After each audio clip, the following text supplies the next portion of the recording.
প্রত্যেকটা টিমকেই আমি ধন্যবাদ জানাতে চাই। তারা ওই সাপোর্টটা বা ওই বিলিফটা আমার উপর রেখেছে বা আমাদের উপর রেখেছে। ঢাকা প্রিমিয়ার লিগ 50 ওভার্সের একটা টুর্নামেন্ট, যেটা পৃথিবীতে অনেক আলোচনা সবসময় ছিল। প্রত্যেকটা প্লেয়ার বলতে পারেন কম বেশি সারা বছরের একটা ইনকাম করে। আসসালামু আলাইকুম সবাইকে।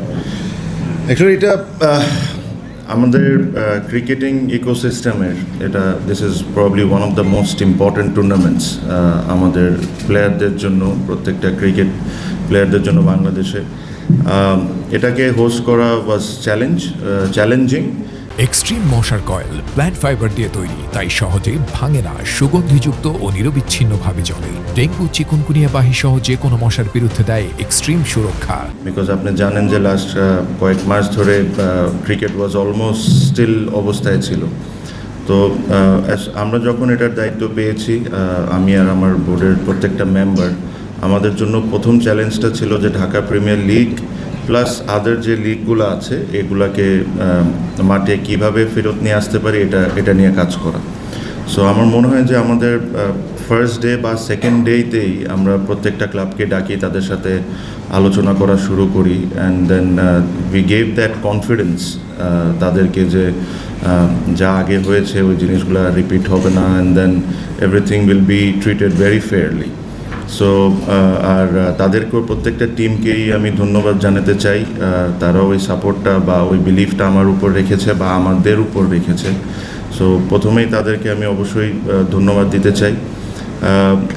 Premier league, Dhaka premier league, আমরা জানি যে এটা এমন একটা টুর্নামেন্ট যেটা এখন বিভিন্ন দেশে অনেক জায়গায় ফ্র্যাঞ্চাইজ বেস T20 টুর্নামেন্ট আছে, এটা নিয়ে অনেক আলোচনা হয়। বাট ঢাকা প্রিমিয়ার লিগ 50 ওভার্সের একটা টুর্নামেন্ট, যেটা পৃথিবীতে অনেক আলোচনা সবসময় ছিল, যে এখানে পৃথিবীতে অনেক বড় বড় প্লেয়ার, ওয়াসিম আকরাম থেকে নিয়ে শুরু করে সানাত জায়সুরের থেকে নিয়ে শুরু করে you name it has participate in this league.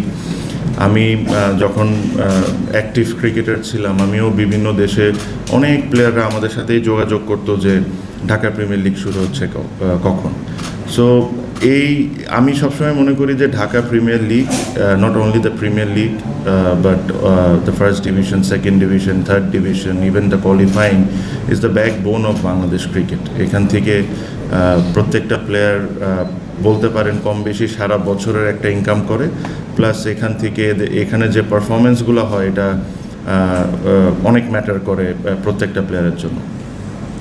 এবার আল্লাহর রহমতে আমরা ঢাকা প্রিমিয়ার লিগ শুরু করতে যাচ্ছি কালকের থেকে। প্রথমে আরেকটি কথা বলে নিই, স্পন্সার্স টি স্পোর্টসকে আমি অনেক ধন্যবাদ জানাতে চাই, বিকজ দে কেম ফরওয়ার্ড। আমার মনে হয় ফাহিম ভাই এখানে আছেন, ফাহিম ভাই এই ডিলটা ক্র্যাক করেছিলেন টি স্পোর্টসের সাথে লাস্ট টাইম যখন উনি বোর্ডে ছিলেন, যে ডোমেস্টিক ক্রিকেট যেরকম লাইভ টেলিকাস্ট হোক।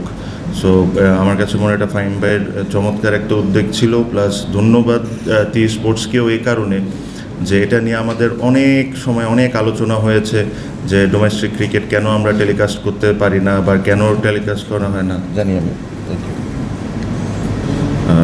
হ্যাঁ, so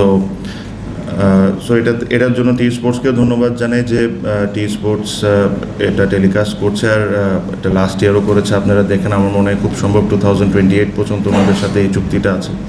secondly, Walton has been always a big supporter of Bangladesh cricket. এটা not only in Dhaka Premier League, আপনি যদি NCL দেখেন, ফার্স্ট ক্লাস টুর্নামেন্ট দেখেন, they have always come forward. ওনাদেরকেও ধন্যবাদ জানাতে চাই, বিকজ ওনাদের ছাড়া এই জিনিসগুলো হোস্ট করা বা কম্পিট করাটা ডিফিকাল্ট হয়ে যায়। আমি জাস্ট ওনাদের সাথে এখনই কথা বলছিলাম যে আমরা অ্যাকচুয়ালি আপনাদের জন্য আর কী করতে পারি, বিকজ ওনারা এটা একটা ইনভেস্টমেন্ট করেন বাংলাদেশ ক্রিকেটের উপর। ওই ইনভেস্টমেন্টটাও ওয়ার্থ ইট হইতে হবে, অ্যান্ড ওয়ার্থ ইট হওয়ার জন্য দায়িত্বটা আমাদের। সো আমি ভাইয়ের সাথে কথা বলছিলাম, তখন আমি বলছিলাম যে আমাদের তরফ থেকে যদি আমরা আর কী সুযোগ সুবিধা আপনাদেরকে দিতে পারি, so that your investment is worth it. So এটা নিয়ে মাত্র আজকেই প্রথম কথা বললাম। সো আশা করি সামনে একসাথে বসে আরও কীভাবে করে ওনাদেরকে কন্ট্রিবিউট করানো যায় ক্রিকেটের সাথে। BCL-এর টিম ছিল, এখন নাই, এটা নিয়েও আপনার সাথে কথা আছে। সো আশা করব যে এই সাপোর্টটা সবসময় থাকবে। কিছু বিষয় বলে নিই। প্রথম হলো 4 তারিখে প্রথম ম্যাচ, আমি বলেছি কালকে, বাট 4 তারিখে প্রথম ম্যাচ এখানে কিছু কিছু জিনিস আমরা এবছর চেঞ্জ এনার চেষ্টা করেছি, যেটা হলো এবার as the host said that 6টা ভেন্যুতে খেলা হবে। 6টা ভেন্যুতে খেলা হওয়ার দুইটি কারণ। একটি কারণ হলো যে আমরা অলমোস্ট প্রবলি 2-3 মাস ডিলেড এই টুর্নামেন্টের। আর আমাদের আপনারা জানেন যে একটা রেনি সিজন আছে, বা এই টুর্নামেন্ট চলার সময় রেনি সিজনটা আমাদের ফেস করতে হবে। এই কারণে আমরা এবার রিজার্ভ ডে রেখেছি প্রতিটা ম্যাচের জন্য। আর 6টা গ্রাউন্ডে ম্যাচ হলে প্রত্যেকটা একটা রাউন্ড এক ম্যাচ করে শেষ হয়ে যাবে বেসিকলি। আর আমিও ব্যক্তিগতভাবে এটা সবসময় চাইতাম যে ওই বিকেএসপি আসা যাওয়া এটা একটা বড় হ্যাসেল সবার জন্য। প্লেয়ারদের প্রচণ্ড পরিমাণ কষ্ট হয়, আম্পায়ার্সদের বা সাথে এই টুর্নামেন্টের সাথে যারাই জড়িত সবারই ওখান থেকে যাওয়া আসা এভরি সেকেন্ডে it has become a hassle. এটাতে মানুষজন অসুস্থ হয়ে যাচ্ছে, প্লেয়াররা ইনজুর্ড হয়ে যাচ্ছে, আপনারা সাংবাদিক যারা আছেন সাংবাদিকদের জন্য একটা বড় হ্যাসেল হয়ে দাঁড়ায়। সো ওই দুইটা মাঠ আমাদের অবশ্যই ইউজ করতে হবে, বাট যদি আমরা অন্য মাঠগুলোর অপশন রাখি তাহলে অল্টারনেটিভ ডেজে বা অল্টারনেটিভ ম্যাচেসে আপনার যেতে হবে। সো ট্রাভেলিংটাও কমে আসবে, এটা একটা জিনিস মেইন রিজন ছিল। আমি চাচ্ছিলাম যে সব মাঠে খেলা হোক। সেকেন্ডলি আমার লাস্ট প্রেস কনফারেন্সেও আমি বলেছি যে নতুন প্রাইভেট একাডেমিসগুলো আছে যারা এত সুন্দর সুন্দর মাঠ করেছে তাদেরকেও আমাদেরকে ডাইরেক্টলি বা ইনডাইরেক্টলি সাপোর্ট করতে হবে। সো ওদের মাঠেও যখন খেলা শুরু হবে ওরাও তাদের ফেসিলিটিসকে আরও বেটার করা শুরু করবে, ওদেরও উইকেট যেগুলো আছে ওগুলো আরও বেটার করা শুরু করবে, because end of the day this is the List A match. So এটা যত মাঠে খেলা হবে এটা আমাদের জন্য অতটা ভালো। আরেকটা জিনিস অথবা এবার নতুন করে ইন্ট্রোডিউস হয়েছে যেটা হলো আইসিইউ অ্যাম্বুলেন্স।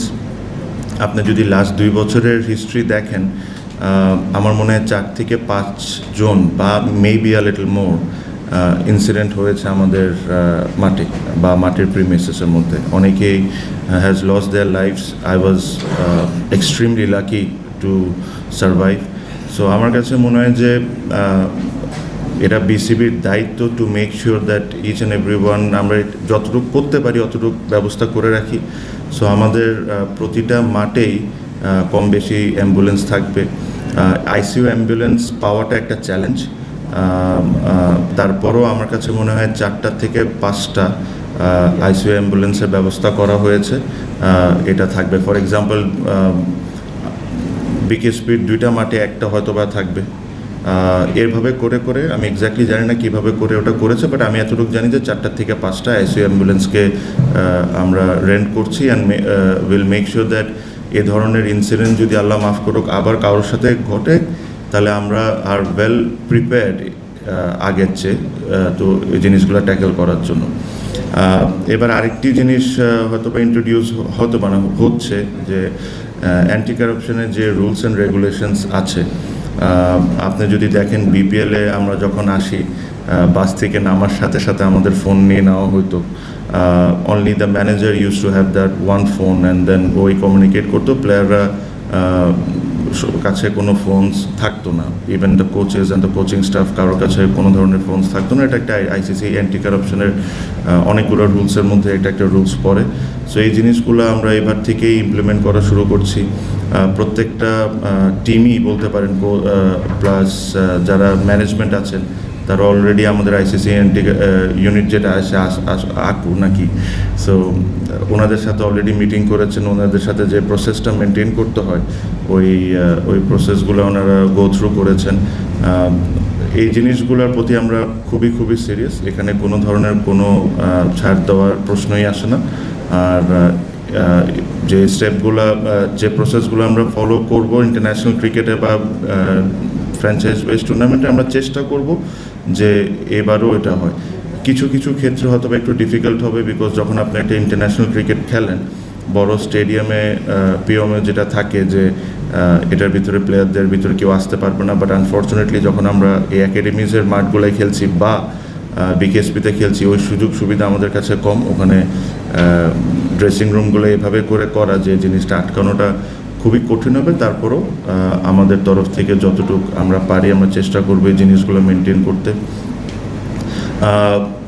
যতটুকু আমার বিসিবির পক্ষ থেকে সম্ভব হয়েছে আমরা আপনারা জানেন যে প্রতিটা সিজনে আমরা ক্লাবগুলোকে পার্টিসিপেট করার জন্য একটা ফাইন্যান্সিয়ালি হেল্প করি, ওই ফাইন্যান্সিয়াল জিনিসটাও আমরা এবার বাড়িয়ে দিয়েছি, যেটা লাস্ট টাইম ছিল তার চেয়ে বেটার করে দিয়েছি। প্লাস আমরা একটা জিনিস আমি একটা জিনিস সবসময় বলতাম যে ধরেন লাস্টে আমরা ফিটনেস নিয়ে অনেক কথা বলতাম বা ফিটনেস নিয়ে অনেক চিন্তিত ছিলাম, অনেক প্লেয়ারকে এত স্কোর না করলে অনেক টুর্নামেন্ট খেলতে দিতে হতো না। বাট ওই ফিটনেস টেস্ট শেষ করার পর যখন লাঞ্চ সার্ভ করতো ওই জায়গায় আলু ভর্তা, গরুর মাংস আর ডিম ভাতি থাকতো।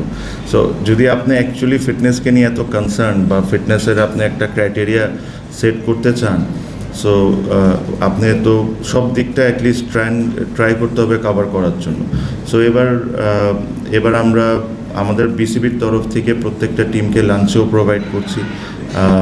আমি এটা জানি যে সাডেনলি হঠাৎ করে ওই ভাতের অভ্যাস থেকে গ্রিল চিকেনে নিয়ে আসা ন্যাশনাল টিম প্লেয়ার্স বা যে আন্ডার 19 বলেন বা এই টিমের বলেন, ওনারা হয়তো বা এটাতে ইউজ টু, বাট যারা আমাদের এই ডোমেস্টিক খেলেন তাদেরকে একদম সাডেনলি পুরাটা চেঞ্জ করা দেওয়াটা ডিফিকাল্ট হবে। বাট অ্যাটলিস্ট হেলদিয়ার ওয়েতে কুক হচ্ছে বা এটার জন্যেই আমরা চেষ্টা করব একটা ভালো আমাদের যারা মেনু সেট করে তাদেরকে দিয়ে মেনু সেট করানো হয়েছে। তো আশা করি the quality of the food will be also much better this time because we are going to serve. So এগুলোই, এটার সাথে আরও কিছু আছে, but the main thing is মাঠে খেলা ফিরছে, প্লেয়াররা খেলবে, আমরা সবাই খেলা এনজয় করব, আর ফাইন্যান্সিয়ালি প্লেয়ার্সরা বেনিফিট হবে বিকজ আমি শিওর এখানে অনেকেই আমরা নিউজ দেখেছি সেকেন্ড ডিভিশন ফার্স্ট ডিভিশনের প্লেয়াররা ক্রিকেট ছেড়ে অনেকে ফুচকা বিক্রি করছে, রিক্সা চালাচ্ছে, এরকমও কাহিনী আমরা শুনেছি দেখেছি। So this is not what we want. আমাদের ক্রিকেটটা মাঠে থাকতে হবে, প্লেয়াররা খেলবে, ফাইন্যান্সিয়ালি বেনিফিট হবে, আর এটাই আমাদের first and most important target ছিল when we got this position. And I am very happy যে 4 তারিখ থেকে খেলা শুরু হবে, আর আশা করবো যে আপনারা সবাই মাঠে যাবেন, যতটুকু সাপোর্ট সবসময় দিয়ে আসছেন এটা করবেন। So thank you for my side. I am sure the sponsors might have to say something, and I hope আপনাদেরকে 4 তারিখে আমি মাঠে দেখবো ইনশাল্লাহ। Thank you.